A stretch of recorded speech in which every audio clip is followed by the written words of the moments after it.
세상 속 다양한 민주주의를 발견하는 시간, 열린 민주주의 교실 공감 플러스 김지우입니다. 지난 시간에는 조기현 작가의 강연을 통해서 한 청년이 효자에서 시민으로 성장하기까지의 이야기와 대한민국 영케어러들의 삶과 현실에 대해서 알아봤는데요. 오늘 이 시간에는 모든 시민을 위한 정치, 선거, 그리고 민주주의란 무엇인지 알아보도록 하겠습니다. 열린 민주주의 교실 공감 플러스 지금 시작합니다.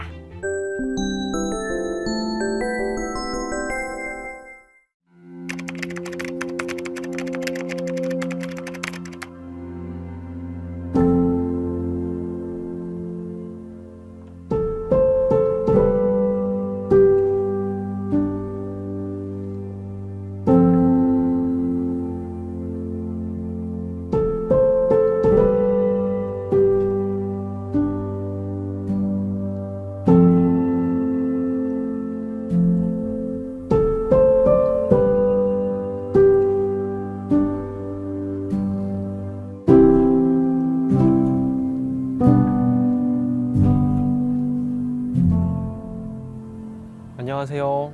저는 아빠의 아빠가 됐다를 쓴 조기현이라고 합니다.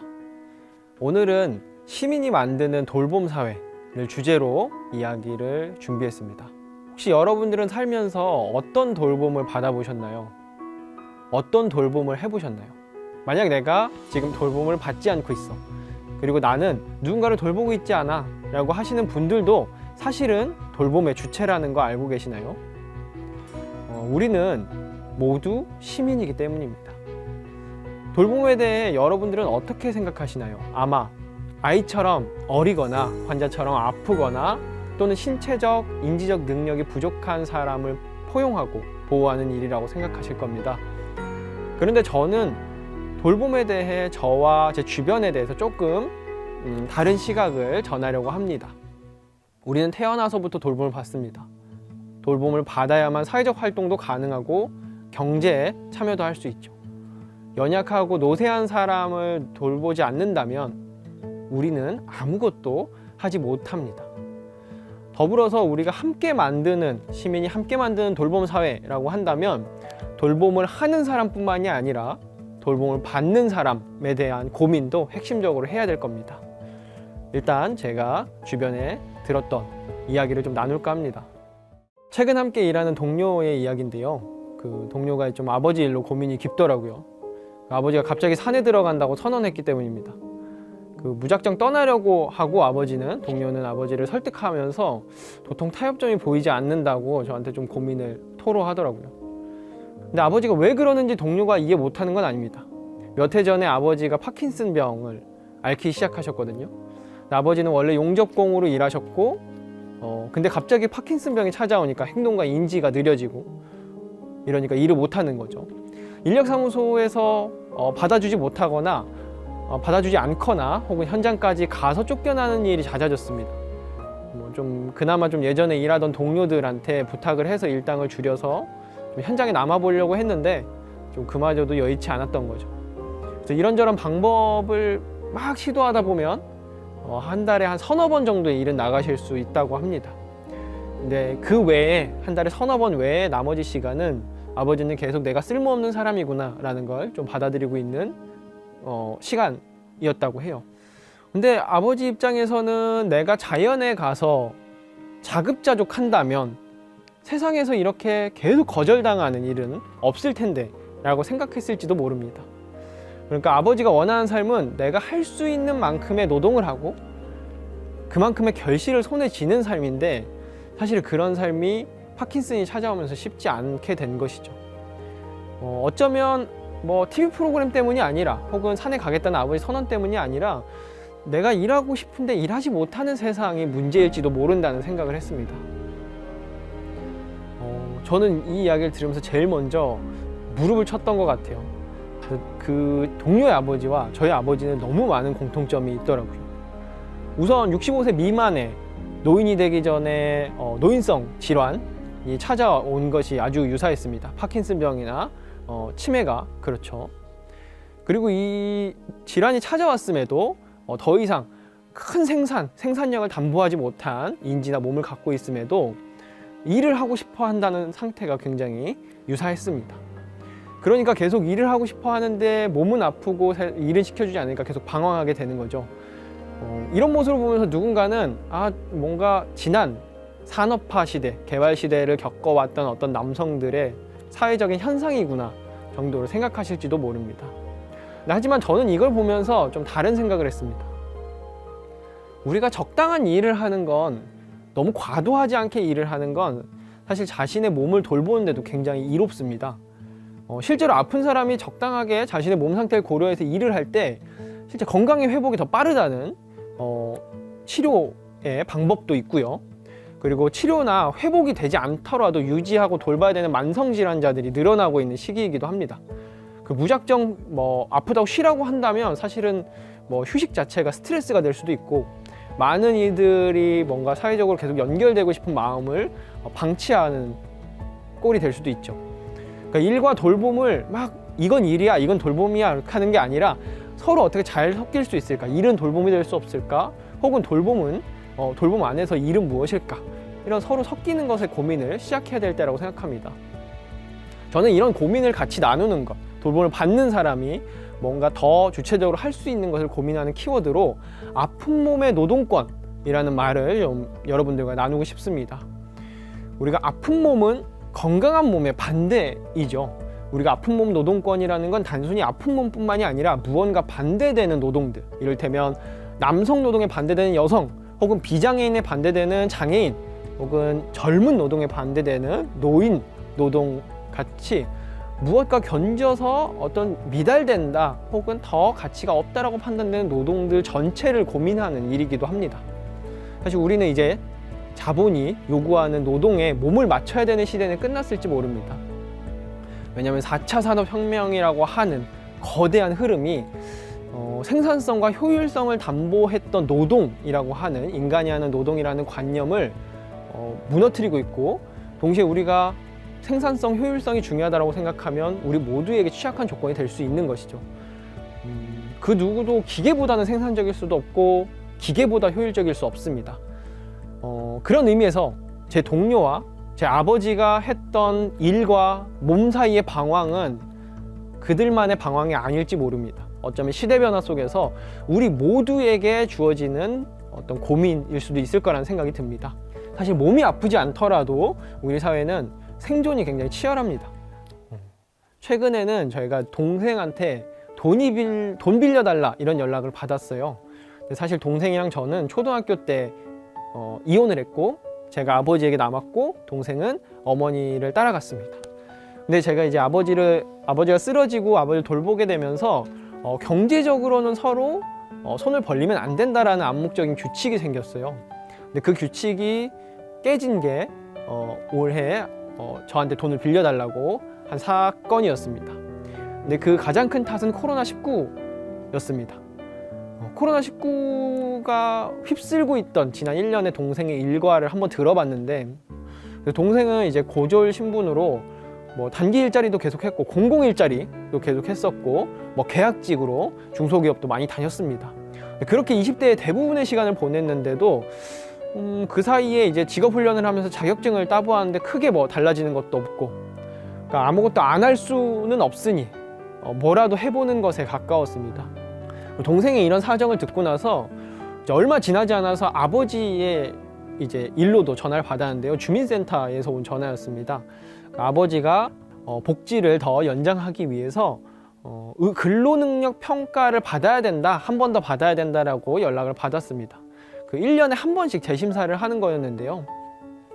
그래서 아버지의 근로능력 평가를 병원에 가서 아버지가 근로능력이 없다, 치매가 있다, 일을 못한다 이렇게 이제 써서 주민센터에 이렇게 내니까 참 기분이 묘하더라고요. 왜냐면 이제 동생의 일과 아버지 일 사이에서는 제가 좀 느끼기에는 엄청 큰 간극이 있었습니다. 그러니까 노동의 능력이 있어도, 노동하는 신체가 있음에도 노동을 하지 못하는 시대에 근로능력을 종이 한 장으로 평가한다는 게 말이 되나? 라는 생각이 들었어요. 어쩌면 이제 동생처럼 단기 알바, 단기 일자리로 계속 생계를 하는 프리터들도 생존하기 어려운 시기가 우리가 맞닥뜨린 코로나19라고 생각합니다. 저는 이제 돌봄 상황을 아버지와 함께 하면서 많은 돌봄 위기 상황을 겪었는데요. 돌봄 위기 사회라는 건 돌봄하는 사람도 힘들고 돌봄을 받는 사람도 힘들고 실제 돌봄을 노동으로서 하는 돌봄 노동자들도 힘든 뭐 다양한 것들이 다 모여서 뭔가 모두가 각자가 어느 정도 희생을 하고 있으면서 버티고 있는 것이 돌봄 위기 사회이지 않을까라는 생각이 들었습니다. 이런 배경에는 가족 구조의 기능의 변화가 혹은 빠른 속도로 우리 앞에 계속 도래하고 있죠. 이런 상황 속에서 1인 가구도 증가하고 혹은 가족도 많이 해체되고 고령 부부, 고령 노노 케어를 하는 고령 부부도 많이 증가하면서 지금 돌봄 위기 상황이라고 했던 제가 말씀드렸던 게 단순히 저한테만 있거나 뭔가 소수에게만 예외적으로 있는 상태가 아닐 겁니다. 제가 책을 썼을 때 했던 질문이 이거였습니다. 아버지를 버리지 않으면서 내가 아버지의 삶을 관리하는 수준에만 머물지 않으면서 내가 원하는 삶을 살아갈 수 있을까? 이거는 돌봄 상황에 처한 모두가 같이 고민해야 되는 문제라고 생각합니다. 돌봄 사회를 위해서 좀 필요한 것들을 한번 논의해 보면 좋을 것 같습니다. 앞에서 얘기했던 것처럼 아픈 몸이어도 잘 살 수 있을까? 아픈 몸인데 못 사니까 곁에 있는 사람의 돌봄을 더 지게 되는 것이기도 하죠. 잘 아플 권리라는 개념이 있는데요. 우리가 건강한 것만큼 아파도 잘 살 수 있는 질병의 권리도 필요하다.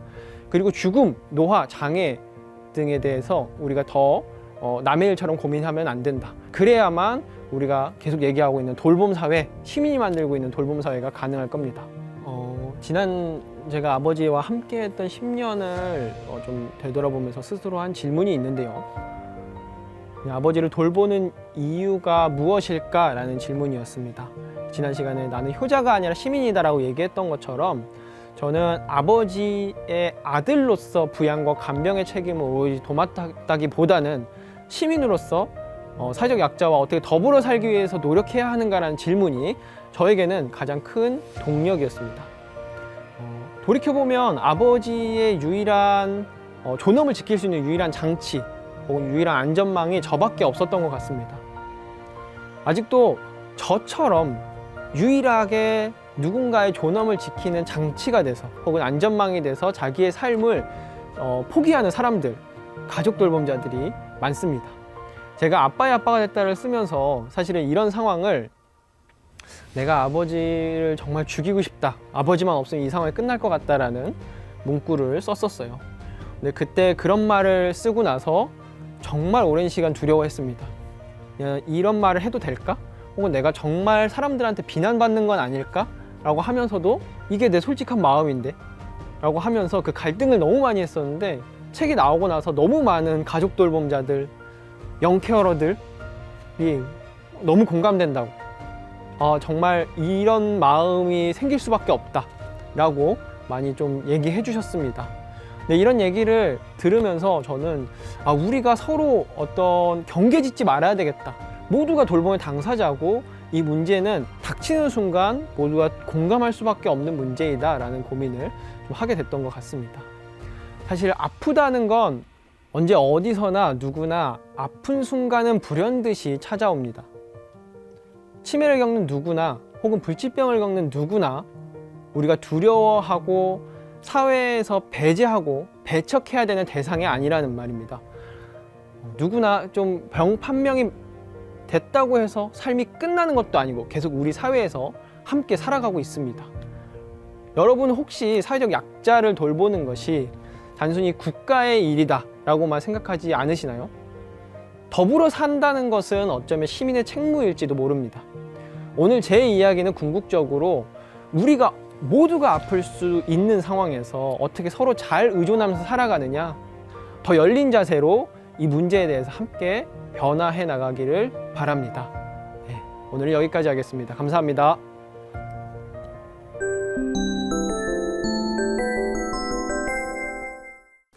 네, 작가님 강연 고맙습니다. 잘 들었습니다.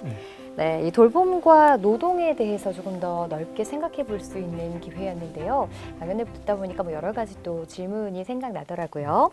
일단 지금 현대 사회는 생존의 사회, 경쟁의 사회라고도 할 수 있을 텐데, 그래서 또 건강한 몸도 많이 필요하고요.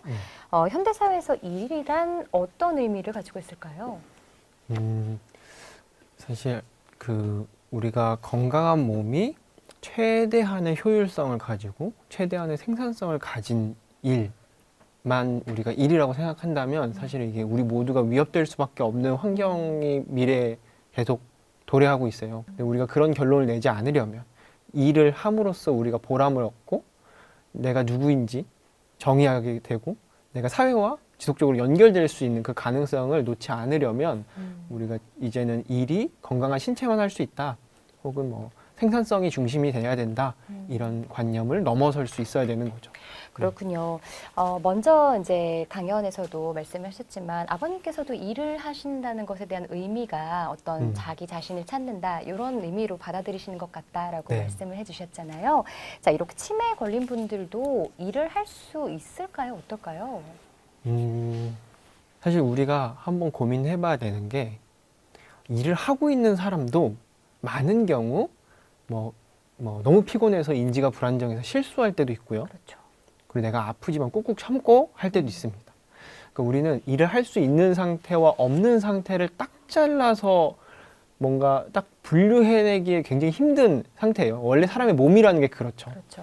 그렇다면 우리가 아예 뭐 인지가 불안정하다고 생각해도 몸이 아파도 일을 할 수 없을까라는 질문은 사실 모두에게 필요한 거죠. 우리가 아파도 참으면서 일하는 게 아니라 아파도 아픔을 인정하면서 일할 수 없을까라는 고민을 좀 할 수 있으니까요. 어쨌든 아까 말씀드렸던 것처럼 일이라는 게 내가 계속 사회와 지속적으로 연결되고 내가 어떤 사람인지 확인하게 되고 보람을 느끼는 일종의 과정이라면 우리가 일 자체가 사람에게 어떤 의미가 있냐를 중심으로 한번 재구성해 보는 거죠. 어떤 돈을 주는 입장에 있는 사람이 정한 일이 아니라 우리가 이게 일이야 라고 정하고 거기에 어떤 보상이 있어야 되고 어떤 과업이 있어야 되는지 이런 고민을 한다면 사실은 모두가 할 수 있는 모두를 위한 노동권, 노동 권리는 사실 보장하는 게 그렇게 어렵지 않을 수 있어요. 근데 우리는 한 번도 우리가 스스로 시민들이 스스로 나서서 노동이 어떤 의미인지 어떤 내용으로 채워질 수 있는지를 얘기해 보지 않았던 거죠. 그 경험이 없어서 그렇지 사실은 치매뿐만이 아니라 아픈 몸 전체의 노동권을 생각하는 건 그렇게 어려운 문제가 아닐 수 있죠. 그렇군요. 몸이 불편하지만 실제로 일하시는 분들의 사례가 있을까요? 뭐 가장 가까운 예로는 장애인의 노동권이 있을 겁니다. 뭐 중증의 장애인이 있더라도 생계는 필요하고 내가 사회에 계속 참여해야 되니 뭐 기업에 어느 정도 할당된 고용량이 있거나 혹은 공공이 나서서 공공 장애인 일자리를 만든다거나 하면서 계속 그 중증의 아픈 몸이어도 노동을 할 수 있게 하는 사례들이 국내에도 얼마든지 있고요. 네. 그리고 뭐 제가 이제 치매를 중심으로 얘기했지만 우리가 치매는 뭐 일 못하는 것 이런 차별이 아니라 다양한 인지 상태 혹은 신경 상태의 다양함을 인정하는 것 이럴 수도 있고 인지 능력이 조금 떨어질 수도 있고 저하될 수도 있다라는 걸 우리가 가정한다면 얼마든지 신경 다양성을 보장해보자 이런 제안도 해볼 수 있는 거죠. 핵심은 아픈 사람이 단순히 돌봄만 받아야 된다가 아니라 우리랑 똑같이 24시간을 살고 있거든요. 네. 그 안에서 뭐 주체적으로 노동하는 시간도 있고 안전하게 돌봄받는 시간도 있고 그리고 그 시간이 어떻게 잘 섞일 수 있는지 이런 것들을 고민해 볼 수 있어야 된다고 생각합니다. 네. 자, 그렇다면 그렇게 됐을 때 우리 사회가 어떤 선순환을 일으킬 수 있을까요? 일단은 아프다는 이유로 배제되는 일이 없을 것 같습니다. 우리는 노동을 하는 거고 사회에 계속 참여하는 사람을 주체라고 생각하잖아요. 네. 우리가 돌봄 사회라고 한다면 돌봄을 제공하는 사람뿐만이 아니라 돌봄을 받는 사람도 소외되지 않아야 제대로 된 돌봄 사회일 수 있는 거죠. 우리가 노동을 단순히 건강한 사람, 그렇다고 동시에 노동을 하는 사람, 건강한 사람은 권위 있는 사람, 좀 더 나은 사람이 아니라 모두가 어떤 상태에 있어도 일할 수 있고 사회에 계속 참여할 수 있다는 걸 우리가 공동체가 합의할 수 있겠죠. 뭐 어떻게 보면 사회가 이 아픈 몸을 가진 사람을 이 돌봄의 대상으로 인식하긴 하지만 이런 인식 과정에서 사회에서 소외를 하게 되는 그런 아이러니한 상황도 좀 생기게 되는 것 같아요. 네. 우리가 제가 이제 치매를 중심으로 얘기하고 있으니까 치매 얘기할 때 질병을 극복해야 된다. 치매 극복해야 된다. 그래서 치매 극복의 날도 있거든요. 근데 과연 우리가 질병을 극복으로만 본다면 지금 우리 눈앞에서 어떻게 관계 맺어야 되고 어떻게 이해해야 되고 이런 것들을 놓칠 수 있잖아요. 네. 혹은 이해하는 과정에서 우리가 한편으로 삶으로 질병을 받아들이면서 얻게 되는 다른 삶도 있는 건데 그런 것들을 어떻게 놓치지 않고 같이 얘기할 수 있을까? 그렇다면 질병 자체가 내가 아프다는 이유가 낙인이 돼서는 안 되는 거죠. 근데 우리가 뭔가 아프다는 게 사회적 약자가 되는 것. 제가 아버지가 사회적 약자가 되는 과정을 계속 봤던 이유 중에 하나는 뭐냐면 몸이 아프다는 이유로 아무것도 못하게 되는 상황이었어요. 근데 그런 사회적인 조건들이 있었다면 굳이 몸이 아프다는 이유로 사회적 약자가 되지 않을 수도 있는 거죠. 그래서 우리는 좀 아프다는 것을 어떻게 같이 협력해 나가야 되나 이런 것들을 개인과 개인으로 어떻게 관계 맺어야 되고 협력해 나가야 되나 사회가 어떻게 협력해 나가야 되나를 고민할 수 있을 거라고 생각합니다. 네.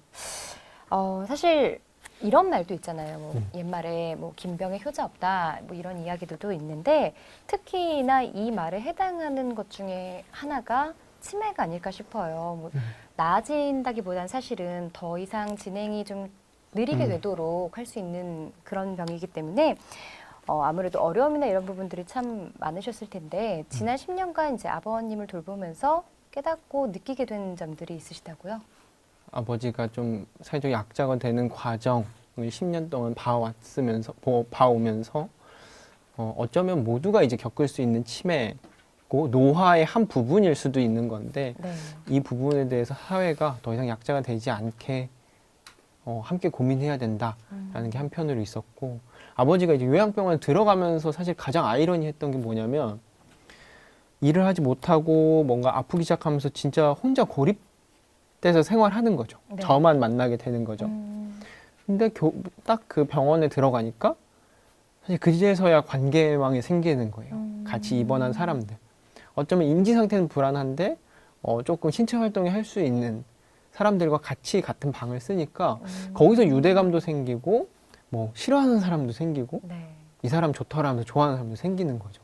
그냥 정말 사람이 기본적으로 나눠야 될 관계의 주고받음 같은 게 사실은 이 사회 바깥에 있을 때는 없었는데 오히려 병원에 들어가니까 오히려 병원에 우리는 갇혔다고 생각하는데 네. 오히려 우리가 사회에 나와도 사회에 갇힌 것처럼 살게 되는 거죠. 그래서 좀 병원에서 이런 것들 우리가 이런 관계망 혹은 그 사람이 자기 자신일 수 있는 여러 조건들을 보장해야 된다는 거를 좀 아버지를 보면서 느꼈던 것 같아요. 사실 이 돌봄이라는 게 개개인적인 것도 물론 중요하지만 우리 모두가 함께 생각해야 하는 그런 문제인 것 같습니다. 해외 시민사회에서는 돌봄이 어떻게 논의되고 있는지도 궁금한데요. 대표적인 사례로는 뭐 독일이나 미국을 꼽을 수 있다고요? 네. 일단은 미국 혹은 더 넓게 영미권에서는 돌봄 민주주의라는 말을 이론적으로 혹은 이렇게 정립을 했어요. 네. 그러니까 그게 돌봄이 민주적이지 않다라는 문제의식이 있었고 왜 누구는 돌봄을 하고 누구는 돌봄을 받고 누구는 돌봄을 하지 않아도 되냐라는 걸 같이 고민하다 보니까 우리가 진정 자유로운 건 자유롭게 돌봄을 받을 수 있고 자유롭게 돌봄을 할 수 있는 사회고 진정 평등한 사회는 내가 돌봄이 필요할 때 약자가 되지 않고 평등하게 돌봄을 받을 수 있고 그리고 내가 돌봄에 얼마든지 기여할 수 있는 사람이어야지 진정한 자유와 평등이 이루어진다. 이런 고민이 영미권을 중심으로 있고요. 그리고 실질적인 실천은 사실 2014년에 독일 베를린에 있었어요. 그래서 독일 베를린에 2014년에 한 80여 개 정도 돌봄 단체들이 모여서 돌봄 혁명 네트워크라는 걸 만들었어요. 그래서 이제 선거 시즌에 최근까지도 여러 캠페인들을 통해서 돌봄이 왜 중요한가, 돌봄의 공공성을 어떻게 강화할 것인가를 얘기하기도 하고, 그 모습에서 가장 우리한테는 아직 익숙하지 않은 것 중에 하나가 돌봄 노동자, 우리를 지금 요양보호사 혹은 가사노동자들과 우리 가정 내에서 돌봄하는 돌봄 제공자가 함께 연대를 하거든요. 근데 우리는 한쪽은 노동자, 한쪽은 소비자 이렇게 나눠져 있는데 독일은 함께 연대해서 우리가 같이 풀어가야 될 문제다라는 걸 좀 합의하기도 했고 그 독일 사례에서 가장 흥미로운 건 6가지 기준을 정했는데 그 중에 6번째가 함께하는 공적인 것이라고 해요. 그러니까 공동체는 결국 함께 참여하는 것이다라는 어떤 철학이 바탕이 됐고 제가 봤을 때 사실은 그게 이게 진짜 자기 돌봄일 수 있겠다. 왜냐하면 내가 소속된 내 공동체에 내가 기여하는 것은 나를 존중하는 방식이고 나를 돌보는 방식이구나라는 걸 독일의 돌봄 혁명 네트워크를 보면서 많이 느끼게 된 것 같아요.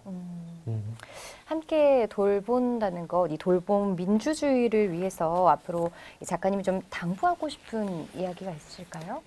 우리가 돌봄이 민주주의의 문제다. 뭐 우리가 자유가 민주주의의 문제고 평등의 민주주의의 문제고 노동이 민주주의의 문제라는 거 다 공감하잖아요. 네. 그러면 돌봄도 민주주의의 문제일 수 있어야 된다. 근데 돌봄이 민주주의의 문제가 되기 위해서 핵심은 돌보는 일이 가치 없는 일이라고 하지 않기. 돌봄이 얼마든지 가치 있는 일이고 이 사회에 충분히 기여하고 있다는 거. 우리는 바로 돌아서자마자 누군가의 돌봄을 받고 돌봄을 해야 되거든요. 네. 그래서 바로 그 문제를 합의하는 거. 그래서 저는 조금 가장 이상적인 사회를 이렇게 표현하는데 우리가 일하느라 바쁜데 왜 돌봄을 해야 돼? 라고 질문하는 게 아니라 우리가 이제 평소에 하는 말이 바뀌는 거죠. 나 돌봄하느라 바쁜데 왜 지금 일이 왜 이렇게 많아? 라고 반문할 수 있는 좀 사회가 되는 게 우리가 돌봄 민주주의가 제대로 완성되는 혹은 제대로 이행하는 사회라고 생각이 들었습니다. 네. 네, 굉장히 힘들고 어려운 순간들이 많으셨을 텐데도 작가와 그리고 영화 감독이라는 꿈 모두 이루셨는데요. 앞으로 계획을 좀 들어볼까요? 네, 앞으로 뭐 계속 이렇게 보이지 않는 이슈들, 우리 삶에 너무 중요한 건데 아직까지 크게 한 번도 얘기되지 않았던 부분들 제가 먼저 캐내서 이거 같이 봐요. 그냥 이런 사람이 되고 싶어요. 그래서 책 계속 내고 글 쓰고 영화 만들고 싶고 이제 곧 이제 두 번째 책이 아빠의 아빠가 됐다 후속작이 네. 좀 나오는데 그 책 계속 잘 마무리하면서 이제 책 출간 기다리고 있습니다. 네. 앞으로도 계속해서 좋은 작품들 또 네. 함께 할 수 있기를 저희도 기대하고 있겠습니다. 오늘 고맙습니다. 네, 감사합니다.